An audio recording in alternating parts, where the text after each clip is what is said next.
Ma'asyiral muslimin, jamaah, para bapak sekalian dan saudara yang saya hormati dan saya muliakan, yang insya Allah semuanya selalu dalam keadaan sehat walafiat, dalam taufik hidayah daripada Allah Subhanahu wa Ta'ala, dan semoga asbab wasilah kumpul barang ini malam hajat-hajat kita dikabul oleh Allah, terkhusus hajatnya sahibil bait. Dalam kesempatan ini Bapak Andi Sugit yang narik putra mantunya Rama Yudiantara. Mudah-mudahan apa yang menjadi harapan dan cita-citanya, kebaikan dunia dan akhiratnya dihasil dikabulkan oleh Allah Subhanahu wa Ta'ala. Yang sama kita muliakan pimpinan Majelis Ar-Rahim beserta seluruh pengurusnya, guru kita Al-Mukarram Al-Ustaz Haji Slamet Supriyadi, para sepuh tokoh masyarakat terkhusus Ketua RW 02 dan Ketua RT 02 serta para tokoh masyarakat lainnya yang mudah-mudahan semuanya mulia dunia dan akhirat. Amin. Sebelumnya mohon maaf kedatangannya terlambat pada rumah dekat ya. Lambat juga ya. Iya, tadi ba'da maghrib setelah sholat di Mushola Al-Furqan saya langsung ke Masjid Al-Hikmah Ibnu Abbas, pengajian bulanan Abuya Al-Habib Hamid bin Abdullah Al-Kaf. Setelah Isya berjamaah saya langsung meluncur ke Mushola Al-Asaniyah RT 5, pengajian juga. Habis ngisi di sono kurang lebih 45 menit tadi ngisi, habis sholat Isya langsung kemari lagi. Ini yang ketiga berarti ya. Habis dari sini ada lagi nanti saya mau hadirin acara manakiban Tuan Syekh Abdul Qadir Jilani yang alhamdulillah sudah kami lakukan selama 1 tahun lebih. Jadi setiap tanggal 11 malam 11 Hijriah bertepatan dengan tanggal wafatnya Tuan Syekh Abdul Qadir, dari mulai bulan Safar 1441 Hijriah sampai sekarang 11 Safar juga 1442 Hijriah, berarti udah 13 bulan. Nah, ini kami melakukan kegiatan manakiban Tuan Syekh Abdul Qadir Jilani dengan harapan, dengan karomah beliau sebagaimana ajaran para guru-guru ya. Kalau kita punya hajat, punya kepengen, baca manakib. Manakib yang kita kenal adalah manakib Tuan Syekh Abdul Qadir dan manakib Tuan Syekh Saman. Kedua ya. Nah, ini sudah kami jalani selama 13 bulan. Setiap sebulan sekali, tiap malam tanggal 11 barangkali ada dari bapak-bapak yang mau gabung, hayu bareng-bareng. Kita minta sama Allah ya, kita cuman bisa minta, Allah yang ngabulin, dan jangan bosan-bosan minta sama Allah karena nggak ada ruginya kita minta. Permintaan kita, doa kita tuh cuma 3 nasibnya Pak. Yang pertama dikabulkan di dunia, yang kedua jadi simpanan di akhirat tapi nggak dikabulin di dunia, ditunda oleh Allah tapi jadi simpanan di akhirat nanti. Yang ketiga tidak dikabulkan, tidak disimpan tapi jadi penebus dosa-dosa kita. Nah, itulah doa kita ya, nasibnya kayak begitu. Jadi nggak rugi kita berdoa, nggak rugi kita minta. Nah, oleh karena itu habis dari sini saya langsung berangkat lagi. Jadi mungkin nggak terlalu panjang kalam ini ya, karena udah tunggu jamaah di sono ya. Tadi pun menghadiri baik di Al-Hikmah maupun di Al-Asaniyah, tak lain dan tak bukan adalah untuk menjalin ukhuwah di lingkungan kita Pak ya. Kita nihil rasanya kalau ingin menciptakan ukhuwah Islamiyah kalau kita tidak menjalinnya. Bagaimana akan tercipta persatuan kalau kita tidak merajutnya? Oleh karena itu, di mana kita sempat, di mana ada kegiatan khususnya di wilayah RW 02 yang sekupnya kecil banget ini ya, hadirin ya, hadirin. Kalau ngitung sibuk, saya yakin kita semua sibuk ya. Saya aja 4 acara ini malam, tapi semuanya akan saya datengin ya.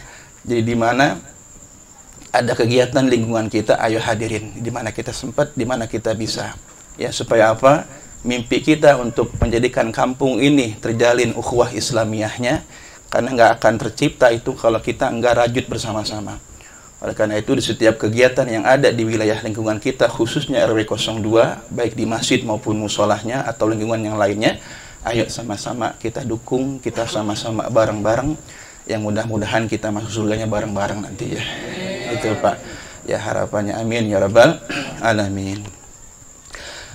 Baik, kita Risalah Al-Jami'ah Bahjatul Wasail sudah kita hatamkan di kediaman Bapak Yoyo 2 minggu yang lalu. 2 minggu ya.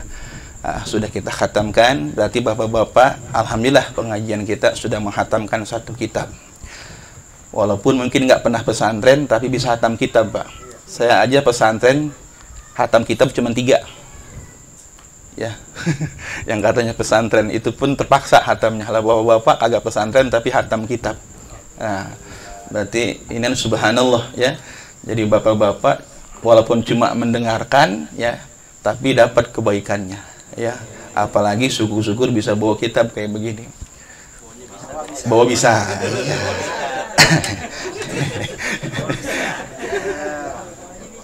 Setuju juga kalau saya cariin terjemahnya nih kitab. Mau nggak? Setuju doang. Kayaknya butuh biaya ini kalau dikeluarin. Enggak. Ya, kalau main enaknya jadi penjelasan yang kami sampaikan bapak-bapak juga pegang gitu ya. Ini ngaruh besar Pak. Kalau kita bawa kitab, kalau kita bawa buku, kalau kita bawa pulpen ngaji, itu kita naik 1 derajat. Jadi muta'alimin namanya. Kata Nabi, kun aliman. Jadi orang yang alim, ngajar. Kalau nggak bisa ngajar, kun muta'aliman. Jadi orang yang belajar. Ciri orang belajar, bawa buku, bawa pulpen. Sekarang saya tanya, yang bawa buku bukan ada nggak di sini? Pak Marno doang. Pak Haji Marno. Alhamdulillah tuh. Ya alhamdulillah beliau mat tuh. Jadi secara nggak langsung derajatnya naik. Secara nggak langsung naik derajatnya Pak Haji Marno ya. Nah, kita ciri-ciri muta'aliman itu setidaknya di kantong sakunya selalu ada buku catatan dan alat tulis. Syukur-syukur bisa bawa buku Pak. Kenapa? Udah tua Ustaz saya mah. Emang tua itu jadi alasan kita nggak belajar. Ngaji itu bukan sampai bisa, tapi sampai binasa. Ngaji bukan sampai bisa, tapi sampai binasa. Kalau cuma sampai bisa, merasa udah bisa, berhenti ngajinya. Tapi kalau sampai binasa, selama hayat di kandung badan, walaupun badan udah ringkih, ya, mata udah rabun, pinggang udah pada bengkok, ya, kaki udah sering kesemutan, tapi selama masih hidup mah ngaji. Ngaji. Nah, ciri orang ngaji biasanya bawa pulpen sama buku biasanya. Cirinya. Nah, kalau yang nggak bawa buku, nggak bawa pulpen, namanya mustami'ah. Nah, ini juga alhamdulillah dapat kebaikannya. Siapa mustami'an? Duduk, ya. Yang kagak ngerokok mah kicap-kicap aja. Ya, yang ngerokok mah ngebak pas kepus, ada yang ngopi, ada yang khusyuk dari awal Yasin begini aja. Nggak apa-apa, itu mustami'an juga ya. Itu mustami'an juga. Itu di level yang sekian. Nah, yang keempat, alim bukan, ngaji kagak, ngedengerin juga kagak, tapi seneng sama ustadz, seneng sama yang ngaji, seneng sama pengajian, seneng sama orang yang hadir pengajian. Itu muhibban namanya. Ya, ciri-cirinya muhibban, walaupun dia nggak datang, tapi makanannya datang. Ya, walaupun dia nggak datang, tapi ada kontribusinya, itu muhibban namanya. Orang yang senang gitu, we. Ya, jangan jadi yang nomor 5. Siapa yang nomor 5? Alim kagak, ya, belajar kagak, ngedengerin kagak, benci sama orang-orang ini, benci sama yang ngajar, benci sama yang belajar, benci sama yang ngedengerin. Apa? PKI ya, oh ya, wala takun PKI. Jangan jadi yang sekian itu, ya. Benci sama orang yang belajar. Nah, kita mah mudah-mudahan ini ya semua yang hadir pada kesempatan ini orang-orang yang peroleh kebaikan, ya. Amin ya rabbal alamin. Baik. Nah, sekarang sebagai ganti kitab Risalatul Jami'ah ala Syarhi Bahjatil Wasail, saya ambil kitab ini Pak Sulam Taufik. Ya, kitab Sulam Taufik ila mahabbatillahi ala tahqiq. Kitab ini nggak terlalu tebal, ya, cuma segini tebelnya, ya, tapi membahas 3 pokok ilmu. membahas tauhid, fikih, dan tasawuf. Jadi dalam satu kitab ini dibahas 3 hal. Tauhid, fikih, dan tasawuf. Yang mana 3 ilmu ini adalah kebutuhan pokok kita. Ya, dirangkum dalam kitab yang tipis ini, yang insya Allah setiap malam Selasa 2 minggu sekali, kadang-kadang seminggu sekali, ya, kita akan kaji ini. Mudah-mudahan juga bisa hatam ini barang-barang ini ya. Nah, ini kita akan bismillah, kita mulakan baca ini kitab sama-sama bareng-bareng dengan izin Allah Subhanahu wa taala. Jadi Bapak, ayo walaupun kita tibang mustami'an, kita niatin ngaji bener-bener ya Pak ya. Kita niatin ngaji bener-bener supaya apa? Kan saya bilang, setiap huruf penuntut ilmu itu akan ditimbang. Setiap tetes tinta yang dia pakai untuk menulis akan ditimbang nanti di yaumil mizan. Itu akan memberatkan timbangan amal kebaikan kita. Ya, jadi kita serius ngajinya. Insya Allah serius, santai maksudnya ya. Baik, kita mulai. Kita mulai baca kitabnya, pembukaan dulu. Kitab ini dikarang oleh seorang keturunan Rasulullah SAW bernama As-Sayyid Abdullah bin Al-Husain bin Tahir Ba'alawi. Ini seorang habaib, dia dari Hadramaut, ngarang kitab namanya Sulam Taufik ila Mahabbatillahi ala Tahqiq. Lalu kitab ini dikomentari, dalam bahasa Arabnya disyarahi oleh seorang ulama lokal, tapi kualitasnya interlokal. Ya, ulama nasional namun kemasyhurannya internasional. Beliaulah Hadratus Syekh Muhammad Nawawi bin Umar Al-Bantani, orang Banten. Namanya Muhammad Nawawi, asli orang Banten, ya, tepatnya Kampung Tanara. Pernah ke Tanara, Pak? Nanti kapan-kapan kita jarah kali ya sono ya. Tanara itu ada patilasannya, Pak. Tempat beliau ngarang kitab, tempat beliau bermujahadah masih ada. Beliau dimakaminnya di Mekah. Ya, persis deket makamnya Siti, istrinya Rasulullah, Siti Khadijah. Makam beliau itu sudah berpuluh-puluh kali mau dibongkar. Tapi berpuluh-puluh kali pula jenazahnya sudah masih utuh. Kan di sana begitu Pak. Ya, kalau jenazah udah setahun 2 tahun digali, tumpuk. Ya, nah Syekh Nawawi ini udah berapa kali digali, jenazahnya utuh, nggak hancur-hancur. Jangankan jenazahnya, kain kafannya masih wangi. Mengarang kitab ini. Bahkan pernah ada satu momen di mana ketika digali posisinya bukan rebahan, tapi lagi duduk sila megang kitab. Syekh Nawawi pernah ketika digali kuburnya posisinya duduk sila sambil megang kitab. Karena saking seringnya beliau berinteraksi dengan kitab, ya, mengarang kitab, karena ratusan kitabnya, di dalam kuburnya beliau ditemukan, ya, digali kuburnya dalam kondisi duduk sila megang kitab. Itu Syekh Nawawi, Pak. Nah, karena saking susahnya, akhirnya sekarang di atas makam beliau ada jalan flyover tuh, yang tadinya mau digusur buat jalan, tapi karena makomnya, ya, begitu nggak berani, akhirnya di jalannya dibikin flyover gitu, akhirnya layang. Di bawahnya persis makam Syekh Nawawi itu. Jadi nggak bisa digali, nggak bisa dipindahin. Kenapa? Jasadnya masih utuh sampai sekarang. Udah meninggal sekitar 120 tahun yang lalu. Ya, beliaulah ulama abad ke-18, ulama kebanggaan kita, yang kitab-kitabnya jadi rujukan di semua pesantren di Indonesia, bahkan di dunia. Nah, kita bangga punya ulama kayak begitu ya. Nah, ini kita akan mempelajari kitab beliau. Baik, saya mulakan. Bismillahirrahmanirrahim. Alhamdulillahirabbil alamin. Segala puji bagi Allah. Puji yang mana saja milik Allah. Kita nggak punya apa-apa ya. Jadi Pak RW, kalau Pak RW dibilang ganteng sama orang, jangan kegeeran ya. Gantengnya Pak RW itu milik Allah ya. Kalau dibilang orang macam-macam, kembalikan semuanya sama Allah, karena semuanya milik Allah. Wa asyhadu an la ilaha illallah wahdahu la syarikalah wa asyhadu anna Muhammadan abduhu wa rasuluh sallallahu alaihi wasallam wa ala alihi, dan kepada sahabatnya, wa sahbihi, dan sahabatnya, wa tabi'in, dan para pengikutnya. Karena sahabat Rasulullah dan sahabatnya punya pengikut namanya tabi'in. Ya, tabi'in ini hidup di abad setelah wafatnya Rasulullah dan para sahabat. Nah, Rasulullah wafat, tinggal sahabat punya murid namanya tabi'in, Pak. Nah, nanti sahabat habis, tinggal tabi'in punya murid lagi namanya tabi'in.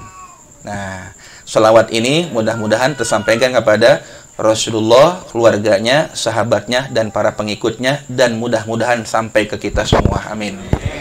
Amma ba'du, adapun setelah membaca basmalah, hamdalah, syahadat, salawat, dan salam, fahada juz'un latifun, maka kitab ini adalah kitab yang sangat tipis. Juz'un latifun, satu bagian kitab yang sangat tipis. Tawaduknya ulama ini mengatakan kitab beliau ini tipis, ringan, ya. Tapi Pak, saya banyak mempelajari kitab, tapi saya lebih kesulitan mempelajari kitab-kitab yang tipis daripada yang tebal. Karena kalau tipis itu bahasanya sulit. Kalau kitab-kitab yang tebal, yang berjilid-jilid itu bahasa penjelasan semua. Enak bacanya. Tapi kitab kalau makin tipis, makin jelimet sebenarnya. Nah, ini kitab Juz'un Latifun, kitab tipis kecil, ya, tapi gigit. Kecil-kecil cabai rawit, ya, kayak Mang Niman gitu, ya.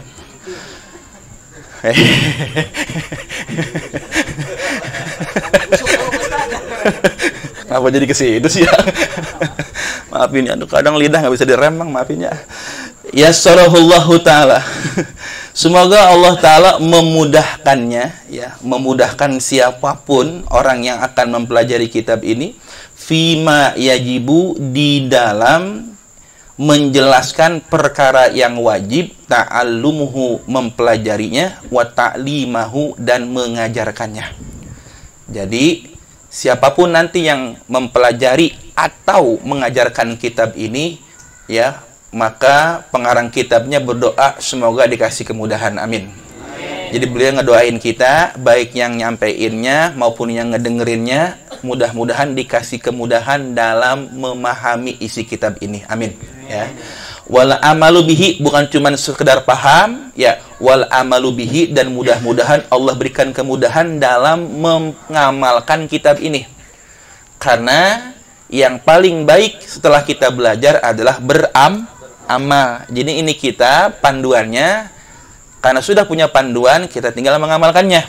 Nah, buat siapa beramalnya? Lil khasi wal am, untuk orang yang khusus dan orang awam. Orang khusus di sini adalah orang yang ngerti, orang alim.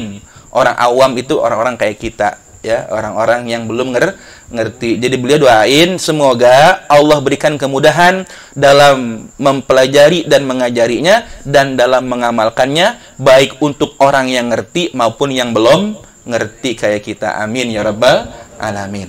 Wal wajib, tadi kan ada kalimat wajib, ya. Ternyata ada perkara yang wajib mempelajarinya. Sedangkan wajib itu apa sih? Apa itu wajib, Pak? Harus. Udah gitu aja. Harus, kudu.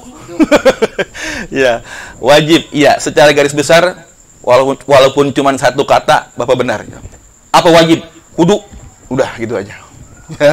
Kenapa? Karena perkara yang kudu itu kagak boleh ditinggalin. Nah, wajib itu secara pengertian ma wa'adallahu fa'ilahu bisawab. Ya, setiap perbuatan yang Allah telah menjanjikan pada pelakunya pahala. Jadi yang melakukan perkara yang wajib dikasih janji sama Allah mendapat pahala. Coba tolong sebutkan perkara-perkara yang wajib kita lakukan. Satu. Betul, wajib. Berikutnya. Puasa apa? Ramadan. Betul, wajib. Yang ketiga. Zakat. Ya, zakat wajib, karena zakat ada yang sunnah. Karena zakat itu kan bagian dari sedekah, ya. Sedekah itu ada yang wajib disebut zakat, ada sedekah sunnah. Apalagi yang wajib? Haji. Buat siapa? Yang mampu. Mampunya bagaimana? Punya duitnya. Punya duit berapa? Menyambung terus, ya. Ya, yang mampu pergi dan pulang. Mampu pergi doang, nggak bisa pulang, jangan pergi. Nekat ke sono kagak balik lagi. Nah, jangan, mampunya pergi dan pulang. Nah, ini, ya. Apalagi yang wajib? Ayo. Mandi wajib. Iya, pinter Pak RT Arif, ya. Ya, mandi wajib. Saya paham gitu. Mandi pagi-pagi katanya, mandi wajib. Nah, itu kudu semua. Nah, kalau yang kudu-kudu model begitu, yang harus-harus model begitu, Kalau kita lakukan dapat pahala. Wa tawa'ada tarikahu bil iqab, dan Allah mengancam orang yang meninggalkannya mendapatkan siksa atau dosa. Nah, yang tadi Bapak-bapak sebutin itu, kalau dilakukan dapat pahala, ditinggalkan dapat dosa. Wayahnya kalau yang wajib mah kudu dilaksanakan. Saya tanya, ngaji wajib nggak? Yang jawab cuma 3 orang ini. Tolabul ilmi faridotun ala kulli muslimin. Lan jelas. Nuntut ilmu itu wajib bagi setiap muslim. Berarti ngaji, ini ngaji nuntut ilmu bukan? Nuntut ilmu, ya. Berarti ngaji itu kudu. Ya. Ngaji fardu, ngopi kudu. Nah loh, ya, gimana itu? Itu mah prinsipnya si patul gitu. Ya. Ngaji fardu, ngopi kudu. Tuh, ya makanya kita ada majlis ngaji ngopi tiap malam Rabu anak-anak ya. Ya. Nah, ini ya. Jadi ternyata ada perkara yang kita wajib mempelajarinya. Nah, ini akan kita pelajari ke depannya ya. Wasamaituhu, dan telah kunamakan kitab ini Sulamut Taufiq ila mahabbatillahi ala tahqiq. Sulamut Taufiq, sulam itu tangga. Taufiq, pertolongan Allah. Tangga untuk menggapai pertolongan Allah. Cakap nama kitabnya ya. Tangga menggapai pertolongan Allah ila mahabbatillah, dalam rangka mencintai Allah, ala tahqiq, dengan cara yang benar dan sesuai dengan tuntunan tahqiq. Ya, jadi ini kitab adalah diibaratkan seperti tangga untuk memperoleh pertolongan Allah dengan cara mencintai Allah sesuai dengan tuntunan yang dibenarkan. Nah, ini insya Allah yang akan kita pelajari ke depannya ya. Ngaji ya? Ngaji ya? Jangan alasan mulu nggak ngaji ya. Iya. Iya, sama Ustaz kalau lagi malas-malas ya. Iya. As'alullahal karima ya. Semoga saya memohon, saya meminta kepada Allah yang Maha Mulia. Nah, ini harapan pengarang kitab ini buat kita semua. As'alullahal karima, saya memohon kepada Allah yang Maha Mulia, ayyaj'ala dzalika, agar supaya Allah Subhanahu wa taala menjadikan kitab Sulam Taufik ini minhu, dari Allah. Ya, minhu, dari Allah. Kenapa? Karena pengarang kitab ini meyakini bahwa yang dia karang ini sebenarnya dari Allah, bukan dari hasil ciptaan dia. Ini bentuk ketawaduan, Pak. Dia ngaku beliau berhasil ngarang ini kitab bukan dari dirinya, tapi semata-mata petunjuk Allah. Nih hebatnya Pak ulama kita. Kan kita kadang tibang bisa sedikit aja belagunya udah kebun-ubun gitu ya. Iya, lagu wah itu bahasanya keluar tuh. Siapa dulu? Wah, kita tuh. Lihat, ini udah ulama ya, levelnya luar biasa, masih mengatakan semoga ini kitab minhu, ya betul-betul sumbernya dari Allah, bukan dari beliau, ya. Walahu, dan hanya untuk Allah, ikhlas untuk Allah. Beliau berharap ini kitab dikarang benar-benar ikhlas karena Allah. Wafihi, dan ini kitab mudah-mudahan ada dalam kecintaannya Allah. Wafihi, ada dalam kecintaannya Allah. Karena sia-sia rasanya kalau kita beramal tapi Allah nggak suka sama kita. Ya nggak semua amal kita disukai Allah, Pak. Kadang-kadang ada yang Allah nggak suka sama amal kita. Kenapa? Amalnya dibarengi dengan sifat riya, pengen dipuji orang, atau kita beramal tapi merugikan orang lain. Gitu, ya. Wa ilaihi, dan hanya kepada Allah, ya. Wa ilaihi, dan hanya kepada Allah memohon pertolongan. Nah, ini harapan daripada pengarang kitab. Beliau berharap semoga kitab ini hanya kepada Allah lah. Beliau berharap semoga amaliyah dari kitab ini diterima oleh Allah Subhanahu wa taala. Wa mujiban, dan semoga kitab Sulam Taufik ini menjadi sebab lil qurbi, untuk lebih dekat kepada Allah, wa zulfa ladaih, dan lebih merekat, ya, lebih merekat. Kalau kurbi dekat, kalau zulfa udah dekat, rapat, zulfa namanya. Zulfa ladaih. Kalau ada hamba yang dekat merapat dengan Allah, sudah dipastikan hamba ini akan bahagia hidupnya. Kenapa? Dekat merapat kepada Allah. Iblis, Pak, nama aslinya Ajazil. Ajazil. Azza itu artinya suka ibadah. Il itu hamba. Hamba yang suka ibadah. Bahasa Arabnya Abdullah. Ya, nama lainnya Iblis Al-Haris. Ada Bang Haris ini ya. Haris, maaf Bang ya. Haris. Nama iblis dalam bahasa Arab. Namanya Ajazil, Pak, bagus banget namanya. Tapi setelah dia dikutuk, dirubah namanya jadi iblis. Apa arti iblis? Orang yang putus dari rahmat Allah. Ya, makhluk yang putus dari rahmat Allah. Lah makanya kalau kita berputus asa daripada rahmat Allah Subhanahu wa taala, nah ini kita meniru karakter iblis.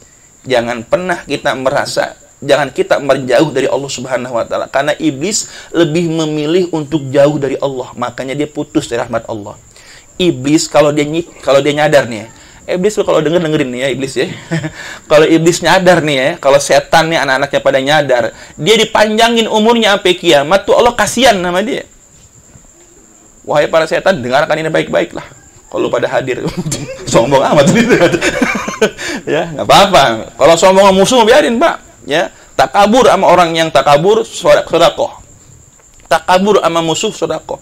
Musuh kita nih sombong nih, sombongin lagi. Sedekah itu. Nggak boleh sombong sama orang yang kagak sombong. Itu haram. Tapi kalau sama orang yang sombong, sombongin lagi. Sedekah namanya itu. Ya, maksudnya apa? Dalam peperangan. Nah, musuh kita setan, dia sombong, kita sombongin lagi. Jangan takut. Ya. Oh, itu ngomong siapa? Setan banget tuh. Kirain sama saya gitu. Ya, dipanjangin umurnya, maksudnya Allah kasih dia waktu buat tobat sebenarnya. Umur setan, umur iblis itu seumur dunia. Kalau dunia belum kiamat, dia masih hidup tuh. Bayangin, setan lahir, mati kagak. Manusia lahir, mati. Setan lahir, matinya ntar kiamat. Bisa kebayangkan jumlah setan berapa? Lah, jauh banget. Saya sering sampaikan, satu orang penuntut ilmu, berapa iblis kerahkan untuk menggodanya? 124.000. Satu orang digoda oleh 124.000 setan dikerahkan. Ada yang gelayutan di kakinya. Berat, masih ngaji ya, aduh. Pegel banget dah. Ada yang gantungan di mata. Iya. Wah, macam-macam dah. Bagi tugas dah. Ada yang berhasil melawan di pengajiannya digoda juga. Lah, pantatnya lah tonjokin sama setan. Ugal-ugal. Belum yang ngantuk segala macam. Wah, emang setan mah nggak pernah istirahat, Pak. Dia nggak pernah, padahal dia kan pasti masuk neraka ya, tapi nggak pernah istirahat menggoda manusia. Kenapa? Dia pengen ngajak orang sebanyak-banyaknya masuk neraka, gitu. Istiqomah setan mah. Oh iya ya. Wah, segede pala ada dia. Istiqomah dalam menggoda kita. Padahal udah dipastikan masuk neraka. Lah kita yang dijanjikan surga oleh Allah Subhanahu wa taala, ibadah kita model kayak begini. Kan gitu ya? Oleh karena itu, sebenarnya bentuk kasih sayang Allah kepada iblis dengan dipanjangkan umurnya, sebenarnya Allah masih memberikan peluang dia untuk bertaubat. Tapi dasar emang setan, iblis kagak mau tobat. Nah, mumpung masih hidup, ayo, setan mah dia mah umurnya panjang. Kita mah pendek, wayahnya. Umur yang masih nyisa, ayo kembali kepada Allah. Tubu ilallah. Bertobat kepada Allah. Yuk bareng-bareng ya. Wa ayyiwaffiqa, dan semoga Allah memberikan pertolongan man wafaqa alaihi, kepada orang yang mempelajarinya, orang yang memutolaahnya, orang yang mengkajinya betul-betul ya, lil amali, untuk diamalkan. Nah, ini insya Allah kita niatin, Pak ya, kita mengkaji kitab ini dengan betul-betul, tujuannya agar bisa diamalkan. Kita niatin begitu ya, supaya nanti dapat pertolongan Allah, kita niatin belajar ini kitab untuk diamalkan. Bimuqtadahu, dengan apa yang dituntut dalam kitab ini, dengan apa yang akan disampaikan dalam kitab ini. Summat taraqi, kemudian setelah beramal dengan kitab ini, summat taraqi, kemudian meningkat kualitas amalnya, bitawaddudi, dengan penuh rasa cinta, bin nawafili, terhadap amal-amal sunnah. Nah, nantinya setelah kita, karena yang di sini Pak, yang dikaji di sini ini semua yang wajib semua. Yang ada di sini nih, ini semua yang wajib kita pelajari semua. Ya, nanti ada amaliyah yang emang sunnah. Tapi ibarat orang makan, kalau cuma ngerjain yang wajib, kayak makan pakai nasi doang, nggak pakai lauk. Enak nggak weh? Hah? Enak gak? Kenyang sih kenyang nggak? Kenyang, ya. Tapi nggak pakai apa-apa. Tapi enak nggak?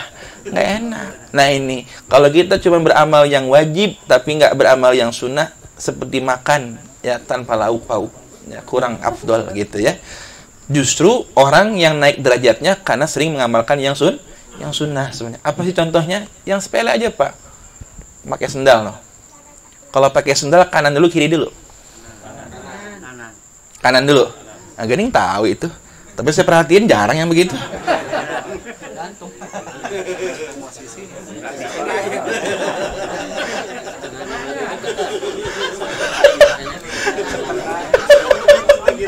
Sepele kan? Ketimbang pakai sendal, sepele tapi sunnah. Ngelepas sendal mana dulu? Kiri dulu. Bener? Selama ini gimana? Kanan dulu. Ya ilah itu. Pakai baju. Ini pakai baju. Kalau kita pakai baju, tangan mana dulu? Bareng.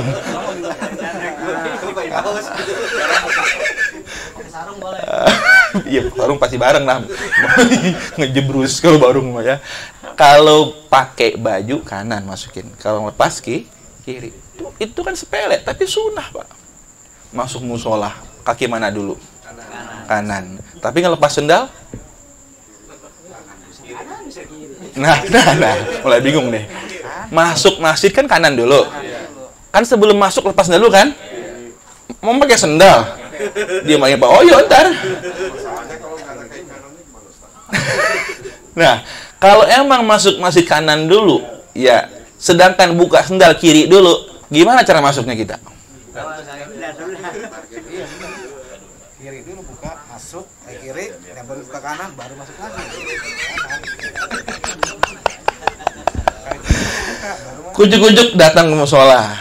Ingat, buka sendal sunnah kiri dulu kan? Nah, kita copotin kaki kiri kita, jangan langsung masuk.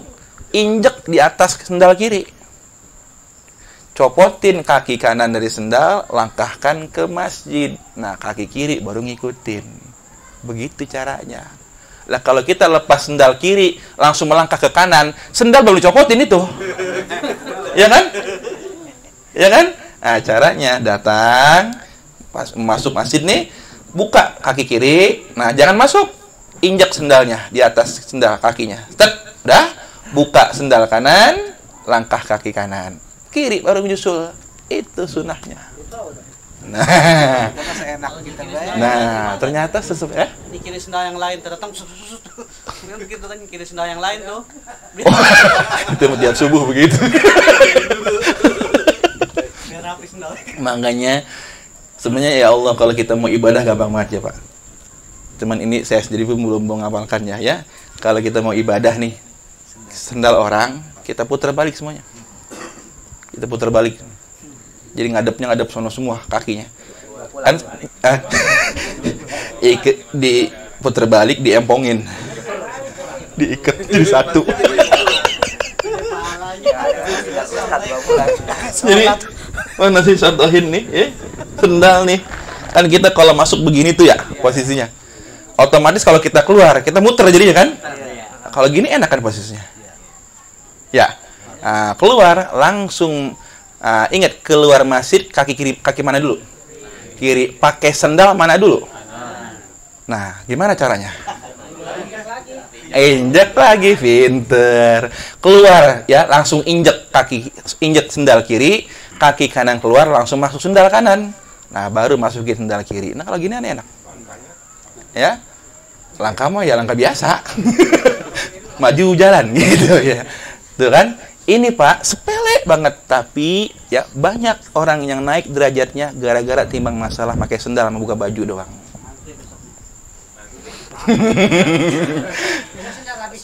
Tahajud.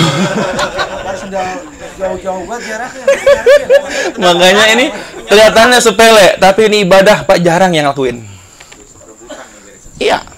Saya baru nemu yang rapi banget di pesantren itu guru saya Syekh Nuruddin di Ciampea Bogor. Itu santri dibiasain sendal siapa aja pasti dia puter dibalikin rapiin. Berebutan. Saking berebutannya akhirnya dijadwal. Jadwal ngerapiin sendal. Jadwal ngebalikin sendal doang. Dijadwal. Kenapa? Karena berebutan. Akhirnya dijadwal. Tiba ngebalikin sendal doang tugasnya. Ngebalikin, ngerapiin, udah begitu doang. Tapi itu jadi amal yang unik, Pak. Membuat orang lebih mudah. Karena kalau posisi begini kan jadi muter badan kita. Tapi kalau posisinya seperti tadi itu, langsung mengamalkan sunnah. Segitu aja sunnah, Pak. Emang sepele. Tapi justru banyak orang yang ketulangan sama tulang apa? Tulang kambing, musuhnya gede amat. Orang kebanyakan ketulangan sama tulang ikan kan ya? Kalau tulang sapi jarang kan? Ada yang ketulangan tulang sapi. Apa maksudnya? Orang lebih banyak kepleset urusan kecil. Tapi kalau urusan gede, dia waspada. Tapi urusan kecil, kurang waspada. Hatta yang udah ulama, hatta yang udah kiai ustadz pun kadang-kadang menyepelekan hal ini. Termasuk saya sendiri. Gitu, ya. Termasuk saya sendiri. Makanya saya mengajak, ayo, ya. Kayak mengajak. Kita lihat ustadz besok. Iya, kan bahasanya ngajak. Ayo bareng-bareng, siapa aja yang duluan. Kalau Bapak perhatikan seperti itu selama ini. Cuman saya yang diperhatiin. Pengen diperhatiin. Ya.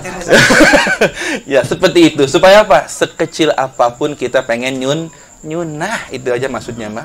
Kalau tahajud mah kali berat. Ya, duha berat. Atau itu aja tuh. Buka amal lepas sendal. Masuk masjid, keluar masjid. Itu 2 sunnah. 4 sunnah. Membuka sendal, memakai sendal, masuk masjid, keluar masjid, 4 sunnah itu. Pahala semua itu. Nah, kita mulai dari yang kecil dulu ya. Sama-sama ya. Nah, kalau saya salah, tegur. Nah, Ustaz salah. Tegur lah. Ya, yang salah mah tegur, biar Ustaz juga ya. Ya. Dan Bapak kalau saya tegur jangan marah. Gue dicemberutin lagi negor. Kan udah ngaji nih, udah paham ya. Udah sama-sama ngaji sekarang, berarti sama-sama paham. Berarti kalau saling mengingatkan, jangan marah. Ya, karena kalau saling mengingatkan berarti sayang. Supaya temennya betul amaliyahnya gitu ya. Supaya ini dipahami bersama-sama. Nah, inilah pentingnya ngaji. Kalau udah ngaji mah nggak akan salah paham. Ini yang nggak ngaji yang repot. Apaan sih lo? Timbang sendal repot banget lo. Sendal gua, repot urusannya. Nah, tapi kalau ngaji mah kan enak paham semua ya. Inilah pentingnya ngaji ya. Thayyib. Nah, insyaallah di kitab ini kita dianjurkan setelah mengamalkan yang wajib naik kita untuk mengamalkan yang sunnah. Supaya apa? Liyahuza, agar dapat mengumpulkan hubbahu, cintanya Allah, wa walahu, dan pertolongannya Allah. Karena cinta dan pertolongan Allah akan menyatu pada diri seseorang yang sudah menyatu amaliyah sunnahnya. Ini ada hadis kudusinya. Kalau orang udah hal sesepele, sesekecil tadi itu dilakukan, maka mandangnya mandang Allah, dengernya dengar Allah, megangnya megang Allah, jalannya jalan Allah. Maksudnya apa? Pandangannya akan dijaga sama Allah. Dia nggak akan dibuat memandang hal yang haram. Pendengarannya, mulutnya, tangannya, kakinya. Seperti para wali-wali kita. Habib Soleh Tanggul, Pak. Itu muridnya banyak, tiap hari ngasih hadiah ke beliau. Kalau datang silaturahim pulang ngasih amplop. Itu pernah Pak kejadian ya. Ini saya dapat riwayat dari guru saya menyaksikan sendiri itu. Habib Soleh Tanggul pernah suatu hari dapat amplop dari muridnya. Lalu oleh beliau amplop itu diremas, Pak. Diremes sama dia, sama beliau ini. Diremas amplopnya. Itu amplop diremes, keluar darah. Darah ngocor itu amplop. Diremes sama beliau, keluar darah. Ternyata muridnya ini salah seorang yang akhirnya menjadi pejabat tapi korupsi. Ternyata ya Habib Soleh bisa mengetahui bahwa ini bukan uang halal. Pasti salamin sama muridnya, diremes itu amplop, berdarah, keluar darah. Inilah orang-orang seperti ini, Pak, yang dijaga sama Allah nggak akan merasakan yang haram. Kenapa? Allah kasih tahu. Kalau kita makan, kita hantem aja semua. Sama nggak doain amplop. Ini isinya. Udah amat dari mana kek? Agak tahu kita mah. Kita mah kagak tahu kan ya? Lah kalau waliullah mah tahu, bisa ngebedain. Tuh, maksud saya, kenapa bisa begitu? Karena mereka menyatu dengan sunnah Rasulullah. Jadi semua perbuatan mereka dari yang sepele sampai yang gede sunnah Rasulullah. Tuh, caranya seperti itu. Mereka sampai ke derajat itu karena mereka tidak pernah menyepelekan sunnah Rasulullah Shallallahu Alaihi Wasallam. Nah, kita berusaha seperti ini ya. Mudah-mudahan ya, dikit-dikit, pelan-pelan, ayo kita rubah. Kita mah orang ngaji kudu beda yang sama yang kagak ngaji. Orang ngaji paham, orang paham kudunya beramal. Ya, kalau kita udah paham, ayo kita amalin. Walaupun belum bisa semuanya, dikit-dikit kita amalin. Jangan sampai kagak diamalin semua. Ma la yudraku kulluhu la yudraku kulluh, kata dalam kaidah usul fikih. Apa yang tidak bisa diikuti semua, maka jangan ditinggalkan semuanya. Ya, 10% kah? 20% kah? Ya, yang tadi disampaikan, jangan sampai semuanya kagak diamalin. Udah ngebusah saya ngomong dari tadi ini. Pakai kagak. Lah kalau mundur mah kita pernah jadi ustadz udah, ya. Tapi jangan begitu, jangan capek dalam berdakwah, jangan pernah yang diajak jangan bosen, ya. Yang ngajak pun jangan sampai nyerah. Ya, itulah yang ngajak jangan nyerah, yang diajak jangan bosen. Ya. Kalau sama-sama merasa seperti itu, insya Allah akan terjadi kesinambungan yang luar biasa di antara kita, ya. Yang ngajar ada, yang belajar ada, yang ngajak ada, yang diajak mau. Alhamdulillah. Demikian, semoga ada manfaatnya. Insya Allah itu adalah mukadimah kitab. Nanti kita akan masuk pasal pertama, pasal yang membahas tentang hal-hal yang dapat membuat kita keluar dari agama Islam kalau melakukan hal-hal ini. Insya Allah. Assalamualaikum warahmatullahi wabarakatuh.